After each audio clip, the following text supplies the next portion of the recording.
In a fast-changing climate that is the Netrunner meta, as expansions are being released month after month in quick succession, it is very easy to overlook the old cards and IDs often relegated to binders. Whizzard is one of them, and honestly, I think he is very underestimated right now and can prove to be a force to be reckoned with when built right. Most Whizzard decks you see nowadays cash in on the Siphon Spam, Anatomy of Anarch style. If you've watched my previous video, I'm using the same deck. This is a big rig Whizzard that uses lots of burst cash and attempts to be kind of like a prepaid K deck. I'm up against another HB, so this should be an okay matchup, if only because I can deny that Adonis's like no tomorrow. So he makes a very weird starting turn by installing lots of assets and shows me a Breaker Bay Grid into an EVE campaign, which I will happily trash. Now I'd rather leave the Breaker Bay Grid out and trash it next turn with my new recurring credits, but that's not going to happen because I do not want him to get another free EVE campaign rest. So it's all going in the trash, and we'll see how much ice he has right now. Only one ice, I'm going to attack R&D. Let's see how much we see. Ichi 2.0, very good. It's a completely useless piece of ice right now, so he cannot afford to install it on R&D to protect it. This game was played during the unstable Octagon era, where a patch was just released and Octagon, the Netrunner API had to be reverted. So as a result, all the ice that you see this game is going to be vertical instead of horizontal. Please don't mind that. It was quite annoying playing like that, but well, we'll live with it. So clearly he's trying to rush out some sort of a remote with 3 installs on his turn. First click, I'm going to run it. It almost certainly is an agenda. It seems like his agenda flooded. I'm going to go through a Turing. Now I can click through this, but it's completely not worth it. Looking at the fact that he has only 7 credits, I know he cannot rest Ichi 2 against me, so I take a gamble, install the David, and go for the Turing by breaking David. This saves me 1 click, and I get to trash a Will o' the Wisp. Will o' the Wisp can only trash icebreakers. David is not an icebreaker. It is not affected by that at all. Following that, I lock down his R&D, trashing an Ash. You don't want him to install the Ash when you can help it, especially since I'm Whizzard. I can trash all his upgrades so cheaply. And this is where Whizzard's recurring credits are really shining, because I've used 6 of them thus far, and it's not even mid-game yet. Now he installs yet another asset. I don't really have the time to chase after it, so I'm just going to run R&D and take a couple of credits because I'm pretty low on credits. Turns out to be a very fatal mistake as he scores an ABT and triggers it. Ooh dear, oh dear. This is horrible for me. And my saving grace arrives, the Morning Star. Now he did fit, one of his ABT cards did fizzle, so I'm going to run Archives to check it, and I'm going to pop Utopia Shard while I'm at it. And for my last click, I overdraw so that I can purposely chuck Morningstar into the heap to retrieve next turn if he does not react appropriately by icing out Archives, which any good player would. Instead, he's more focused on rushing out agendas, it seems, so I'm just going to take my time and grab the Morningstar so that I can lock down R&D if he attempts to score anything this turn. Now, it should be noted that I did steal a mandatory upgrade just now, so now I kind of have a good idea of what kind of deck to expect. He's probably running the Waldemar HB, which means Ashes and Red Herrings to protect R&D. I mean, his scoring remote. But I also have to be aware of Will o' the Wisp, which he just used archive memories on archives to retrieve and placed on R&D. So there's a Will o' the Wisp on R&D, which is very bad for me. I cannot afford to let the Morningstar be buried by double Eli. By the Will o' the Wisp, and I cannot click through the double Eli. Thankfully, my deck is resilient enough to combat against this, but I need to draw the correct pieces. One possible way is to parasite down an Eli and click through the other. Another possible way is to use Corroder, get Corroder out, and use it just so that I can trash the Will o' the Wisp, if he sends my quota to the bottom of the deck, that's fine, I still have Morningstar. So I appropriately find my data sucker in time, which is very good. This will allow me to begin insta-parasiting his Elis. And in the meantime, since he doesn't defend HQ, I'm going to raid it and find a 3-pointer. So this puts me on match point immediately and puts a lot of pressure on my opponents. Unfortunately, the EG2 on the remote is now res, which is very bad news. That takes way too many debit tokens to get through, so the only real good way of getting through the remote right now is clicking through, which is very expensive. Time consuming, rather. So right now, it seems like I'm playing aggressively, but what I am actually secretly trying to do right here is to gain data sucker tokens, which he won't expect me to use on the Eli. Next turn, I plan to install the Parasite on the Eli and click through the other Eli, so that I can trash the Will of the Wisp, so that I can begin locking down his R&D again. That being said, placing a Parasite on the Eli is a massive waste of resources, knowing that my Morningstar can easily slice through it for 1 credit.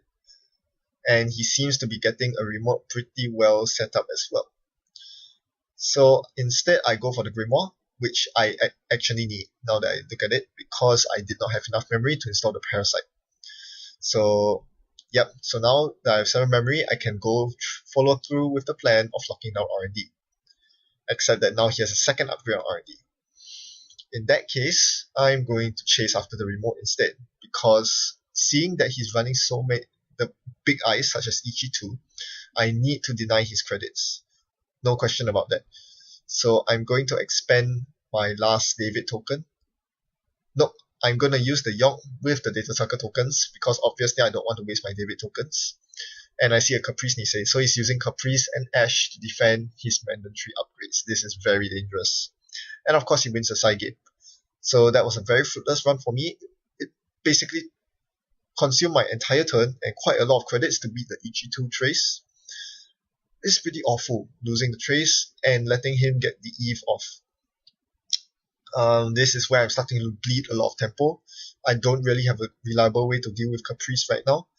So I can only hope to raid HQ and hope that he's agenda flooded. See a Biotic Labor? I know that's going to come pretty soon.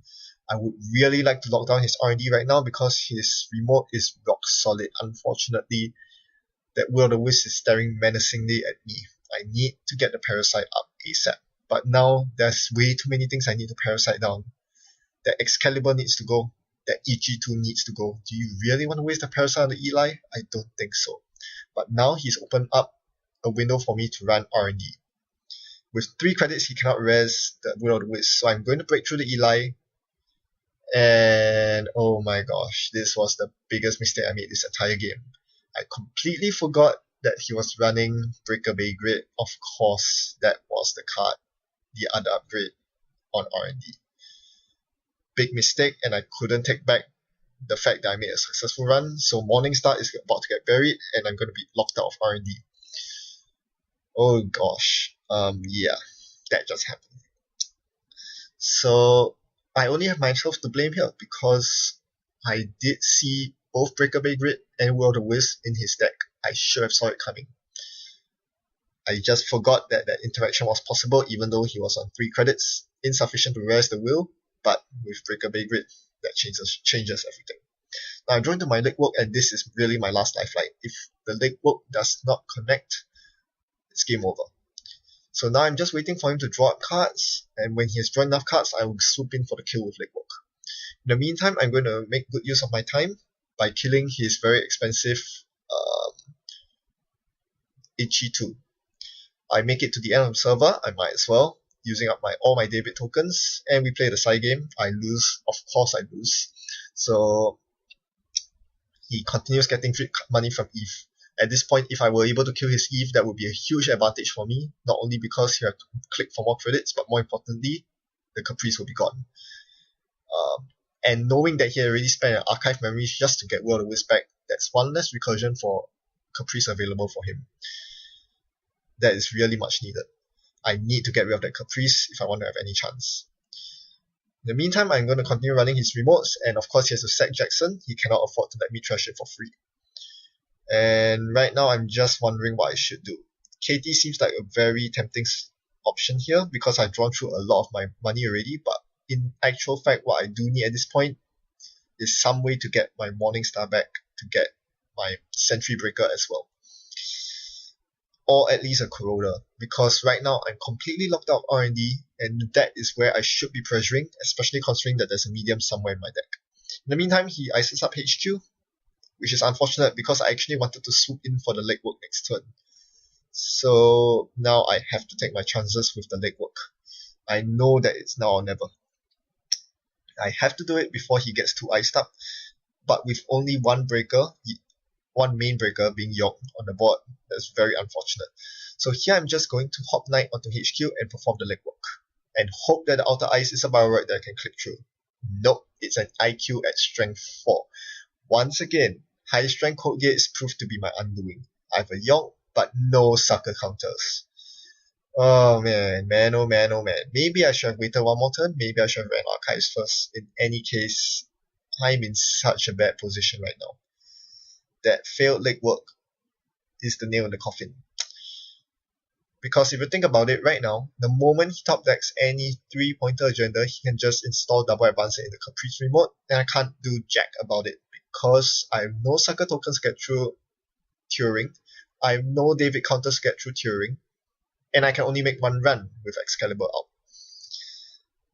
What am I to do? Well, I'll inject and find 4 programs, all of which will get trashed into my heap. I get a lot of money, but that is absolutely not what I want. I'm screwed. I'm totally screwed. He advances an agenda. So here I'm just going to retrieval run for anything I can get my grubby paws on. And of course he reses a Heimdall 1. Alright, I still need the last click. I know that the last agenda will probably be game, because it's probably a 3-pointer agenda and he has a Biotic in hand, which means he can score it for the win. Fast advance. Yes, place 4 advancement counters on it next turn to win. So, I'll retrieval run for the most helpful program right now, which is David, that will allow me to contest the remote. We play a side game for what I believe is the 3rd time. Do I win the side game at long last? Or will it simply elude me? Nope. Once again, I'm booted off the server. Well, that stinks so bad. He's gonna score it. It's not gonna win him the game though. Tough luck with the side games. That's a fact of life, sadly. And he gets a Vitruvius counter, which basically, I don't know what to do with that. That means he can recur Caprices, he can recur Will of the Wisp, all of which are horrible again, which I really dread playing my deck. So he plays Hedge Fund, and I'm really out of options at this point, except to hit R&D at this point. That is my only way through, and I can do that because I have Corroder in my hand. Unfortunately, the number of credits I have is a bit too short.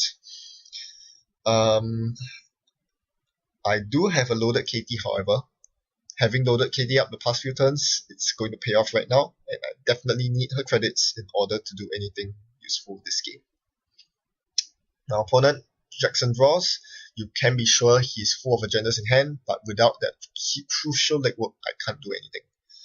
So here I'm just going to install Corroder and hope to top deck the agenda from R&D. And he thins agenda density with Jackson.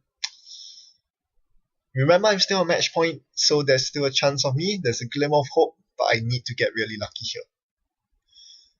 Oh, yes, I'm going to use a clone chip to see 2 cards with medium. So yes, that was my last ditch play, and it didn't pay off. I didn't have enough credits to rerun the server, so I had to redraw. Hopefully, I have a bit more time to play around. He installs what I believe is the Will of the Wisp onto R&D, once again threatening to bury my barrier breakers. This is really brutal. Will of the Wisp counters this deck pretty hard, because there's only 1 or 2 special orders in there. Now, if that's an agenda, I would have lost the game anyway, so I'm just going to Queen's Gambit out for money, and then do a last-ditch run of R&D. Alright. And it's a Caprice Nisei. Oh gosh, that's worse. For the 4th time, we play a side game, and I need this to connect, otherwise I'm out. Is it? Nope. Once again, I'm booted out, so I can only load KT and watch him win the game. That's an agenda, isn't it? Well, it isn't, but Bartik Label will do the job. So that was a horrendous game. Blame the side games, but also this wouldn't have happened if I didn't so arrogantly run R&D with my Morningstar, only to get Will of the Wisps. That was a very cruel fate, but very well deserved because I was playing very carelessly. Should have thought about it more, really. All in all, Caprice is still a very annoying card to deal with, and it's something that I can counter fairly easily because, in theory, my entire rig breaks most ice for cheap. So even if Caprice is on the remote, I can easily contest R&D and HQ. The problem is I was never able to get through R&D efficiently that game. For so many turns I was locked out R&D because I had one of my 2 barrier breakers were buried underneath my entire deck, which should never be the case. And that just completely cripples me. I think this game is a very prime example of how one slight oversight, one small little mistake can snowball into such a gigantic pile of mess. Because if I were able to run R&D even for single accesses just a couple more times, I think I would have sniped the last agenda for the win. I personally like this deck, and I think it's going to get much better when Net Ready Ice is released, but for now I'll just have to deal with the fact that my York cannot break 4 strength IQs. What am I to do? That's life. Thanks for watching. Happy net running. Goodbye.